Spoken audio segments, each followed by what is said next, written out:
Welcome to Miss Scarlett. Subscribe and don't miss out on Patreon. Have fun! Christian found peace in shadows cast by the setting sun. The afternoon's golden fingers stretched through half-drawn blinds, transforming his living room into a sanctuary for solace. At 32, his weekdays were spent in the confines of an architectural firm, while the weekend offered freedom, a choice between restorative slumber and pursuing his passion for landscape photography. Embracing routine, he nestled into the couch, remote in hand, seeking respite in the mindless channel surfing. Marilyn's voice, laced with mischief, sliced through the air. "Time to settle the score, brother." She stood triumphant, framed by the doorway, her floral dress a vibrant contrast to the dimming room. Her auburn hair, cascading over her shoulders, served as a vivid reminder of their close kinship. Christian, with a hint of playfulness, attempted one last gamble. "One more round, Mari?" "A bet's a bet. The Patriots lost by 10 points, just like I said they would." "Fine," he muttered, reaching for his wallet. "How much was it again?" Marilyn's lips curved into a smile that immediately set off warning bells in Christian's head. "Oh, I don't want your money." He paused, wallet halfway out of his pocket. "What then?" "Remember when I finished my professional makeup artistry certification last month?" Her eyes gleamed with mischief. "I need to practice for my portfolio, and you, dear brother, are going to be my canvas." "Absolutely not." Christian shook his head vehemently. "No way." "A bet's a bet," she repeated, her tone light but firm. "Unless you're saying your word means nothing." Christian gritted his teeth. If there was one thing their parents had drilled into them growing up, it was the importance of honoring commitments. 1 hour, he conceded finally. "And no pictures." 2 hours, Marilyn countered. "And I need before and after shots for my portfolio. Face only, I promise.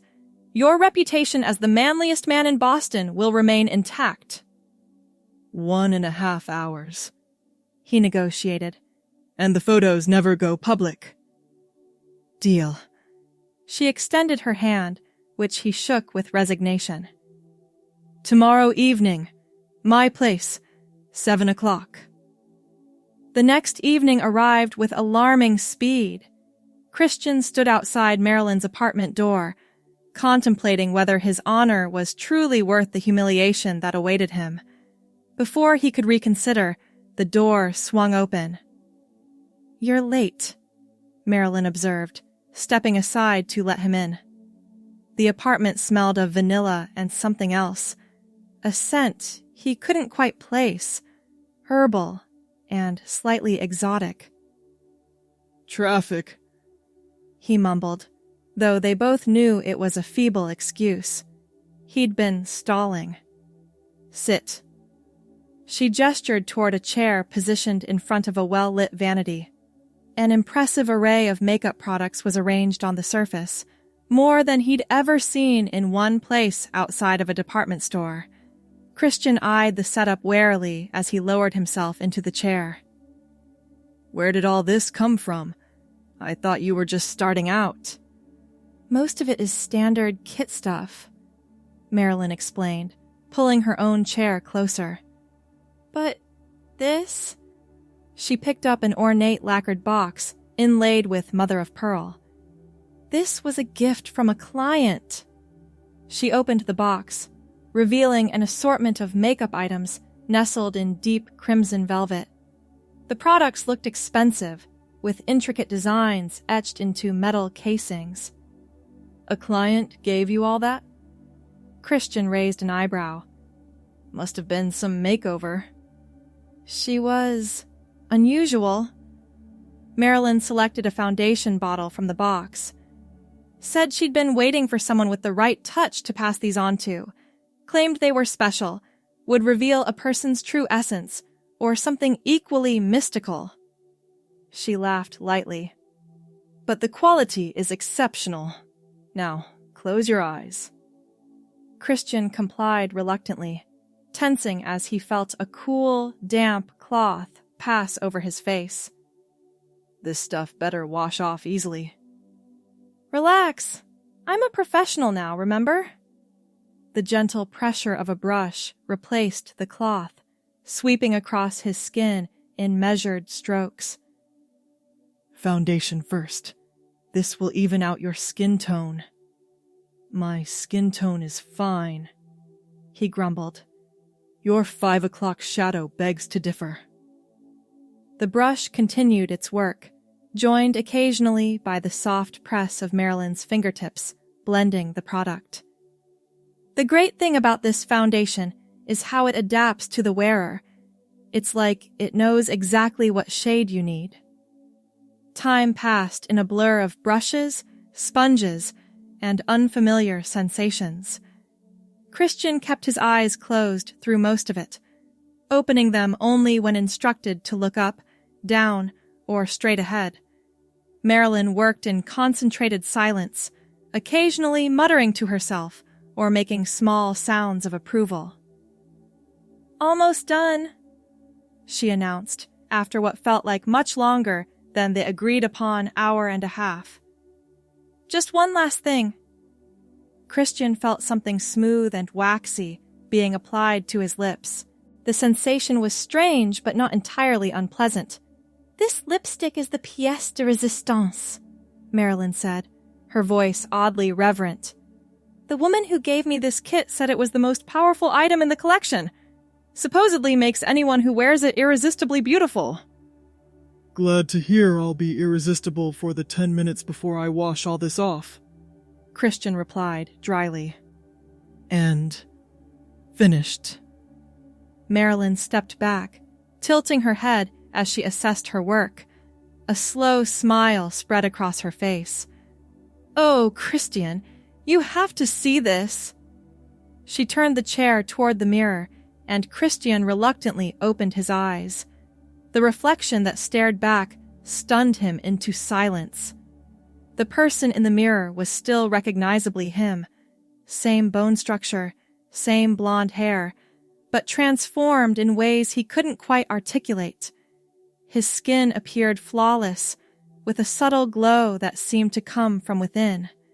His eyes, normally a nondescript hazel, now appeared larger, more expressive, framed by lashes that seemed impossibly long, and his lips, painted a deep, rich red, looked fuller, more defined. What do you think? Marilyn asked, watching his reaction intently. Christian struggled to find words. It's different. He turned his head slightly, examining his profile. You're good at this.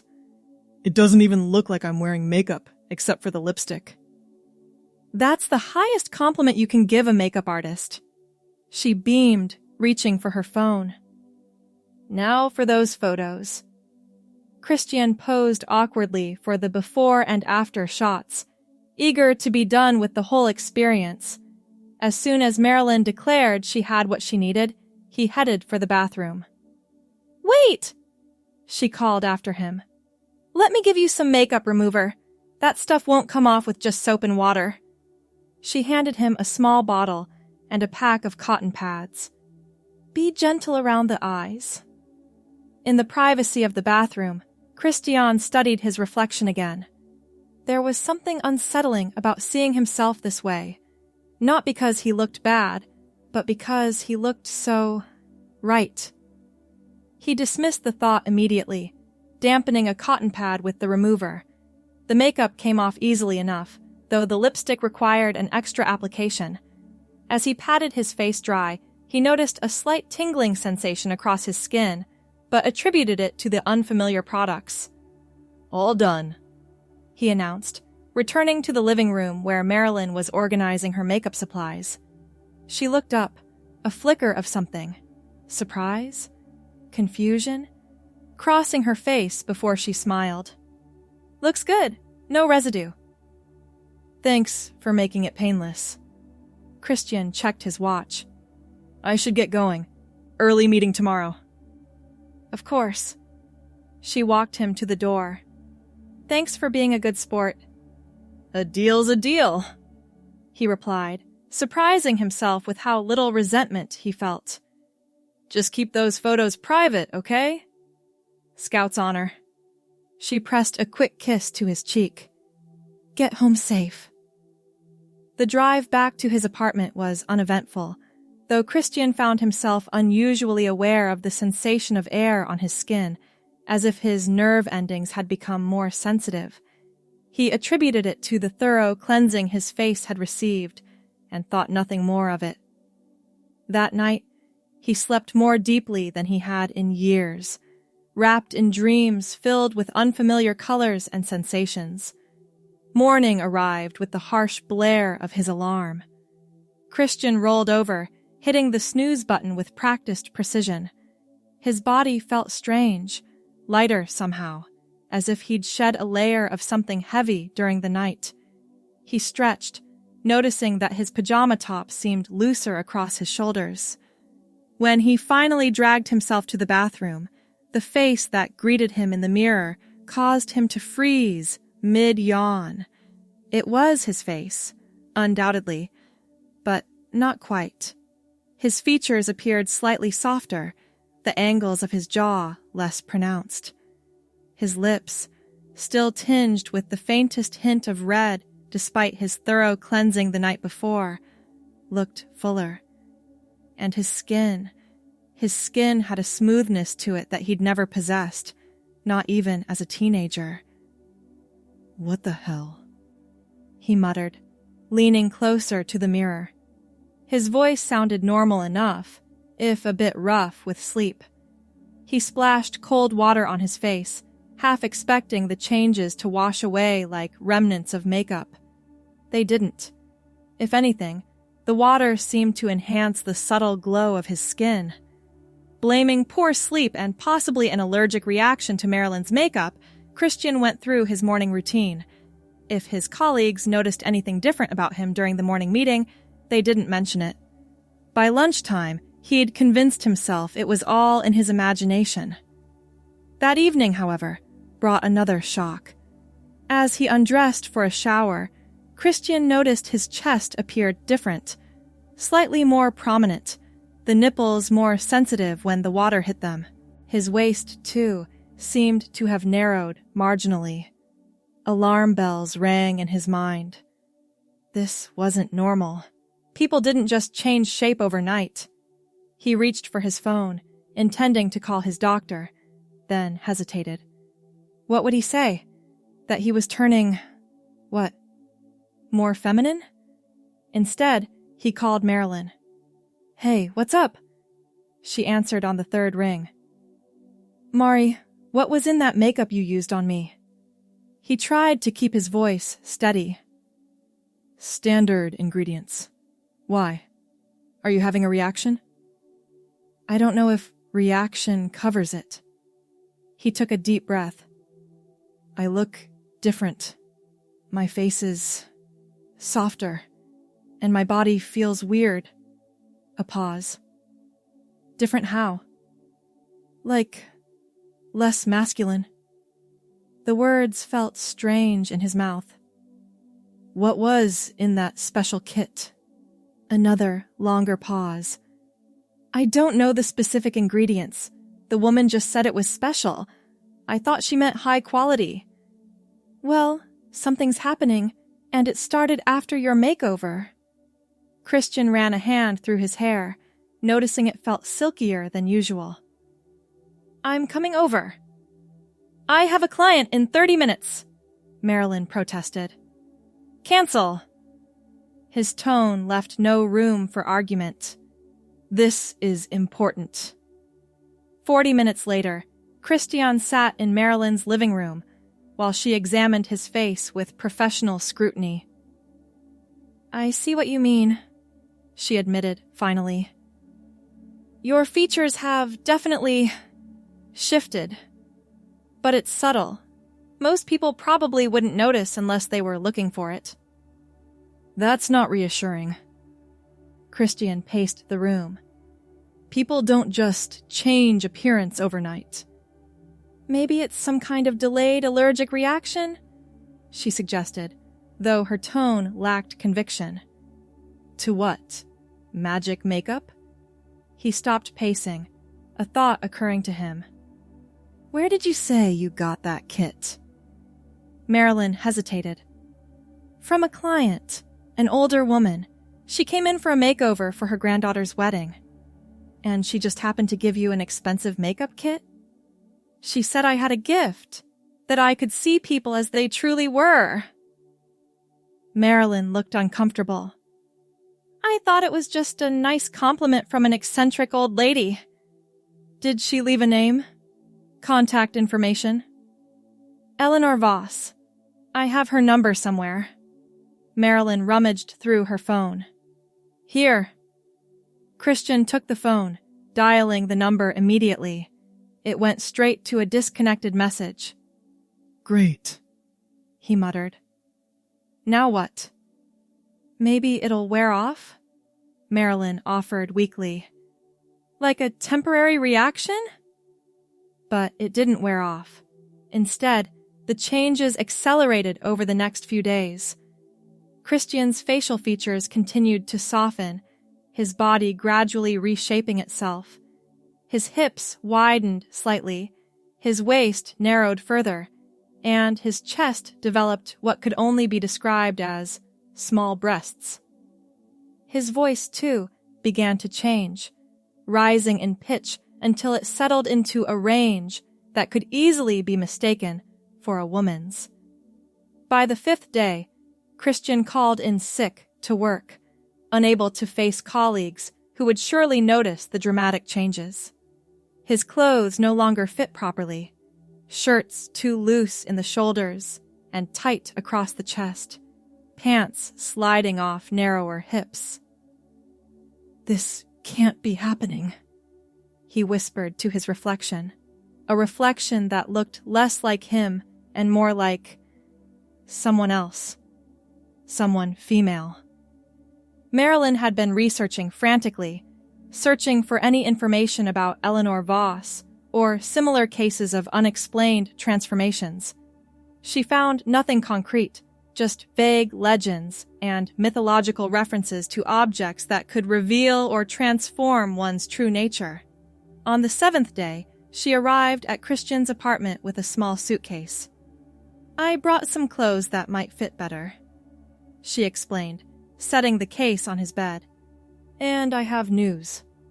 Christian, dressed in sweatpants cinched tight at the waist and a baggy t-shirt that did little to hide his new curves, looked up hopefully. You found her? No. Marilyn sat beside him. But I found the shop where she said she got the makeup kit. It's a little place in the North End, specializes in unique and mystical items. I went there yesterday. And the owner remembered selling the kit to an elderly woman about 3 months ago. She said the items were special, handed down through generations of women in a family from Eastern Europe. Supposedly, they reveal one's true essence. Christian laughed bitterly.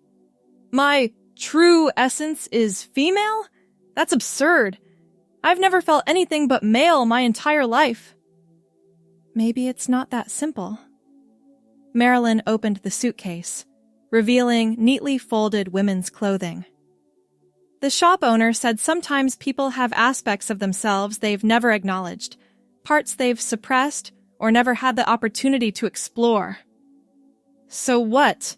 This makeup is forcing me to explore my feminine side by literally making me female. He stood, pacing again, a habit that had intensified with his anxiety. This is insane. There has to be a way to reverse it. The shop owner said... Marilyn hesitated. She said transformations like this don't happen unless, on some level, they're meant to. That the changes reflect something already within the person. That's convenient, Christian snapped. So I'm stuck like this? Becoming more female every day? I don't know. Marilyn looked at him with compassion. But fighting it might be worse than accepting it, at least for now. The owner suggested that resistance could make the transition more difficult or painful. Christian sank back onto the bed, head in his hands. His hair, growing at an accelerated rate, now reached just below his ears in soft, blonde waves. So, what am I supposed to do? Just embrace becoming a woman? For now, maybe just focus on practical matters. Marilyn gestured to the suitcase. You need clothes that fit, and we should think about what to tell your work, your friends. The mention of his social life sent a fresh wave of panic through Christian. I can't let anyone see me like this. You can't hide forever, Marilyn pointed out gently. And honestly, Chris, you look beautiful. The words hit him with unexpected force. Beautiful. Not handsome, not even attractive. Beautiful. A word reserved for women, for femininity. And yet, instead of revulsion, he felt a strange flutter of something. Recognition, perhaps. Try these on, Marilyn suggested, pulling out a pair of jeans and a simple blue blouse. They should fit. We're not that different in size now.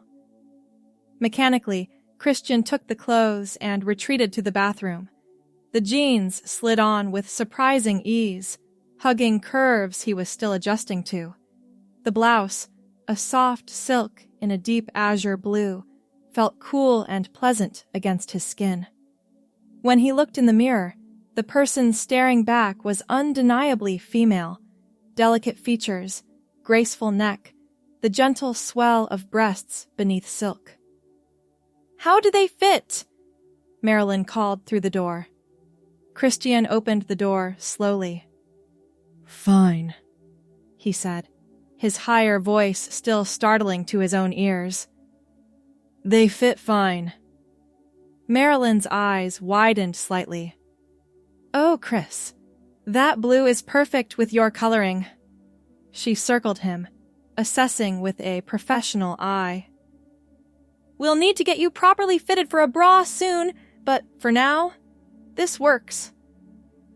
The casual reference to undergarments he'd never imagined wearing sent another jolt of reality through Christian. This was happening. It was real. What am I going to do, Mari? He asked, vulnerability evident in his voice. One day at a time, she replied, squeezing his hand.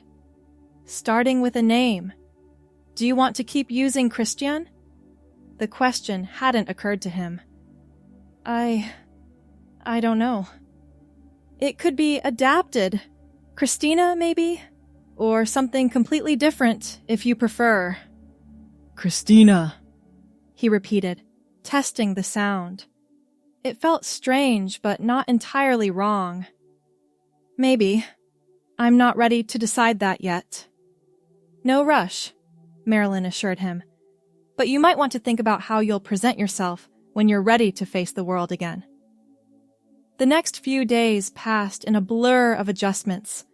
Christian learned to dress his new body, to move with a balance shifted by different proportions.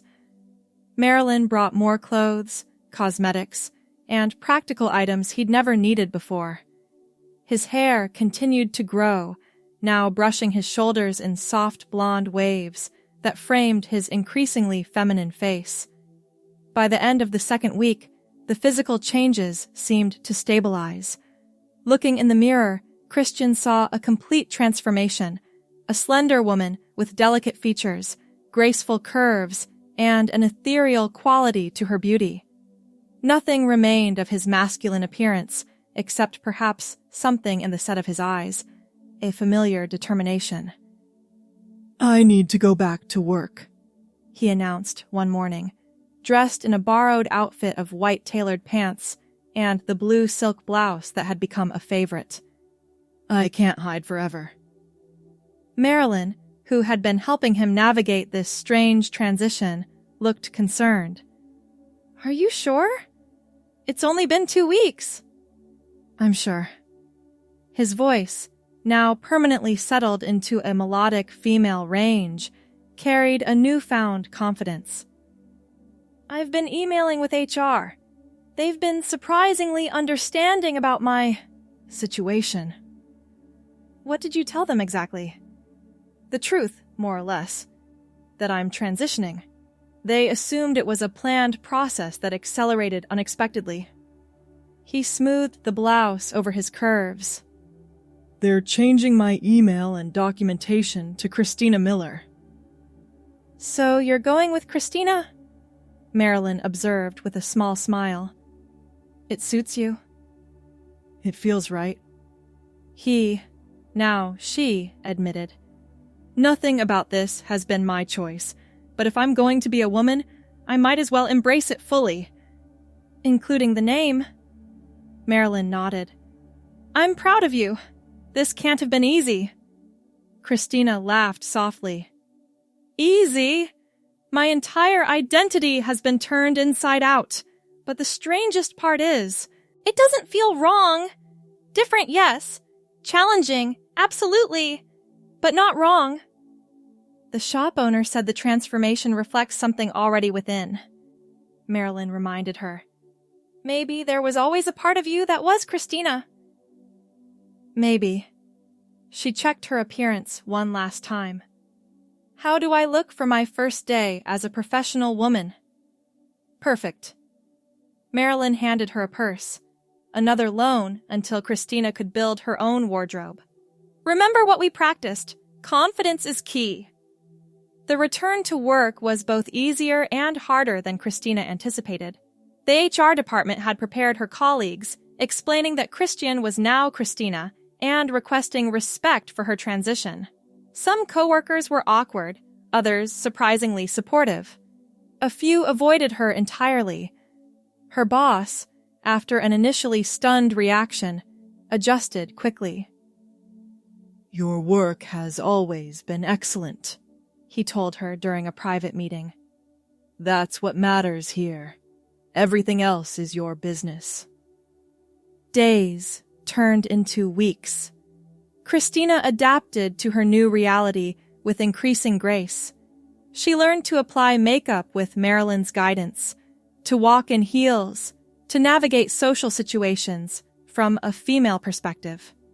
She started building her own wardrobe, discovering a preference for classic, elegant styles in blues and whites that complemented her blonde hair and fair complexion.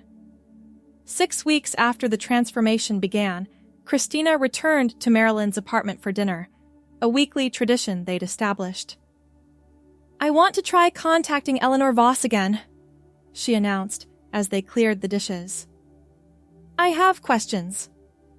Marilyn looked up, surprised. I thought you'd made peace with the changes. I have, Christina confirmed. But I still want to understand why. Why me? Why this specific transformation? The shop owner told you these changes reflect something already within, but what does that mean exactly? I can help you look, Marilyn offered. But what if we never find her? Christina was quiet for a moment, considering. Then I'll live with the mystery. But I'd like to try. Their search led them back to the small shop in the North End. The owner, a petite woman with silver-streaked black hair, remembered them. I wondered if you'd return, she said, gesturing them toward a small seating area in the back of the shop. Tea? They accepted, and soon were seated with delicate cups of fragrant herbal tea. You seek Eleanor, the shop owner stated. It wasn't a question. Yes, Christina confirmed. I need to understand what happened to me, why the makeup transformed me. The woman studied Christina with keen eyes. The transformation comes from within. The items merely facilitate. But why female? Christina pressed. I never felt dysphoric as a male. I was comfortable. Comfortable is not the same as complete. The shop owner sipped her tea. The elements in that ancient makeup do not create anything new. They simply reveal what has been hidden, sometimes even from ourselves. So, you're saying I was always meant to be female? Skepticism colored Christina's tone. I'm saying that the female essence within you was strong enough to manifest physically when given the opportunity. The woman set down her cup. Whether that means you were meant to be female is a question of belief, not fact. Can it be reversed? The question slipped out before Christina realized she'd been wondering it. Marilyn looked at her sharply. Do you want to reverse it? I don't know, Christina admitted. I've adjusted better than I ever could have imagined, but sometimes I wonder if I should have a choice. The shop owner's expression softened. The transformations facilitated by those items are aligned with one's inner truth. They can be resisted initially, but not reversed once complete. Your body has found its harmony. Christina absorbed this information quietly. And Eleanor? Eleanor Voss has been a customer of mine for many years. She collects unusual items with histories. The shop owner hesitated. She left for Europe shortly after your encounter. I can give you her email, but I cannot promise she will respond. She wrote an address on a small card and handed it to Christina. Whatever you decide, remember that authenticity is its own reward. On the walk back to Marilyn's car, Christina was contemplative. Are you disappointed? Marilyn asked. About not being able to reverse it? Strangely, no. Christina tucked the card into her purse. I'm not sure I would reverse it even if I could. It's just, I would have liked the choice to be mine. I understand. Marilyn unlocked the car. Will you contact her? Yes, Christina decided. I still have questions, and I'd like to hear her side of the story. That evening, Christina composed a careful email to Eleanor Voss, explaining who she was and requesting a conversation. She attached a recent photo of herself along with one from before the transformation, in case Eleanor didn't make the connection. 3 days later, a response arrived. Christina, I remember your sister well. She has a rare gift, the ability to see beyond surfaces to the truth beneath. This is why I entrusted her with the collection. The items I gave her have been in my family for generations, passed from woman to woman. Legend says they once belonged to a sorceress who could reveal a person's true form. Whether you believe in magic or simply in the power of objects to catalyze change, the result is the same. You ask why this happened to you. I cannot answer that definitively. The makeup works differently for each person who uses it. Some experience subtle enhancements. Others, like yourself, undergo profound transformations. The extent of change correlates to the extent of unrealized potential within. If you would like to speak further, I will be returning to Boston next month. Until then, I suggest you continue exploring this new aspect of yourself with an open heart. Eleanor. Christina read the email several times, focusing on the phrase, unrealized potential within. Had there always been a woman waiting to emerge from behind Christian's comfortable male identity? The idea was both unsettling and oddly comforting. She arranged to meet Eleanor during her visit to Boston. The elderly woman turned out to be elegant and sharp-witted, with keen eyes that seemed to see straight through to Christina's core. You've adapted remarkably well, Eleanor observed, as they sat in a quiet corner of an upscale tea room. Better than most would. I didn't have much choice, Christina replied, smoothing her blue dress, another favorite in her growing wardrobe. We always have choices, even when the options seem limited. Eleanor stirred her tea. You could have fought the changes, denied them, hidden away. Instead, you've embraced this new aspect of yourself. It was difficult at first, Christina admitted, but something about it felt right, as if I'd been wearing clothes that never quite fit properly and suddenly found myself in something tailored perfectly. Eleanor nodded, unsurprised. The makeup doesn't create falsehoods. It simply brings truth to the surface.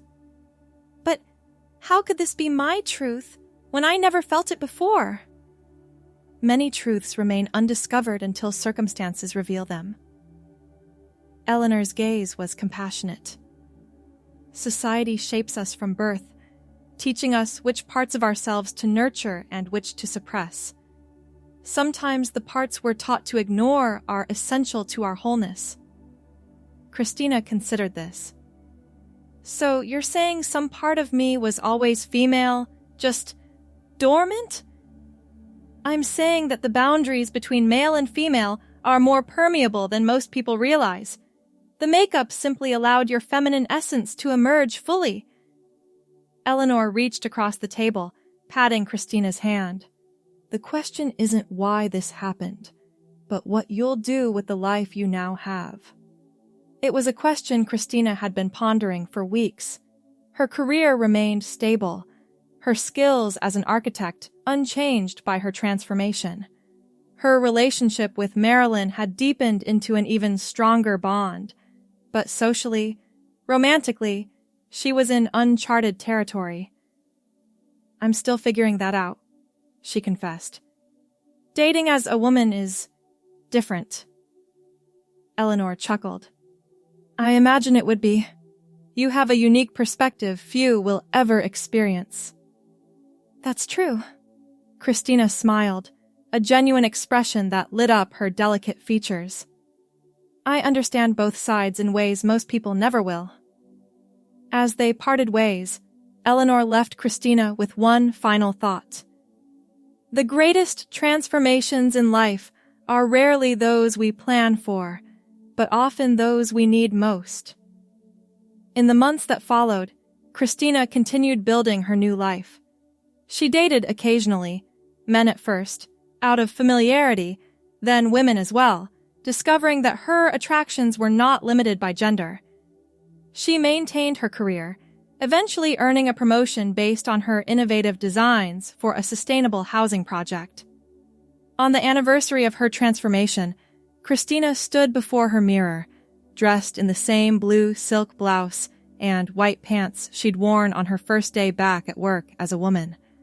Her blonde hair, now falling in soft waves to the middle of her back, framed a face that had become intimately familiar.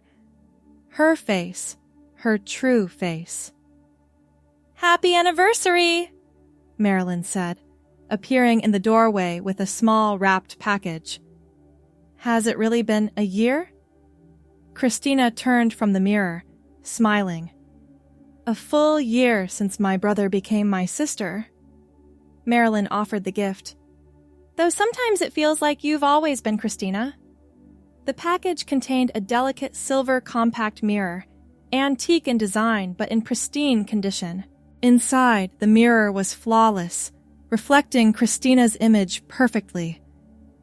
It's beautiful, she breathed, tracing the intricate patterns on the case. The shop owner helped me find it. Said it once belonged to a woman who saw truly, whatever that means.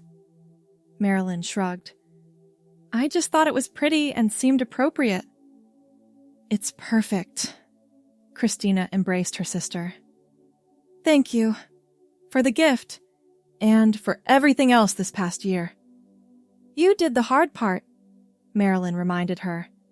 I just provided fashion advice. And support. and understanding, and a closet full of borrowed clothes until I could build my own wardrobe." They laughed together, the sound reflecting the comfort and ease that had developed between them.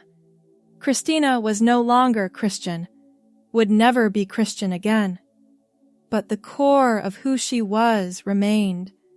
The intelligence, the dry humor, the loyalty to those she loved. Later that evening, alone in her apartment, Christina opened the silver compact again, studying her reflection in its antique mirror. The face that looked back was serene, confident, authentic. Whatever magic or mystery had triggered her transformation, the result was undeniable. She had found her true self. She thought back to what Eleanor had said about unrealized potential, about truths lying dormant within. And so, with a final glance at her reflection, Christina stepped forward into her newfound destiny. The world greeted her with open arms, embracing the woman she had become. Each day brought a new opportunity to embrace her authenticity, to live truthfully, and to share her inner radiance with everyone around her. As time went on, the memories of her old self faded, like a distant dream.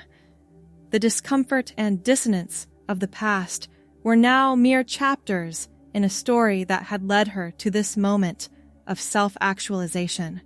Christina's journey became an inspiration, a testament to the power of embracing one's true self. In the streets, as she walked with poise and grace, strangers couldn't help but notice the aura of confidence and contentment that surrounded her. Some may have wondered about her secret, unaware that the magic lay not in any external transformation, but in the extraordinary power of self-acceptance. In the quiet moments of reflection, Christina would think back to the makeup that started it all, a catalyst for her metamorphosis. Thanks for watching, my girlies! Be sure to check out Patreon for more!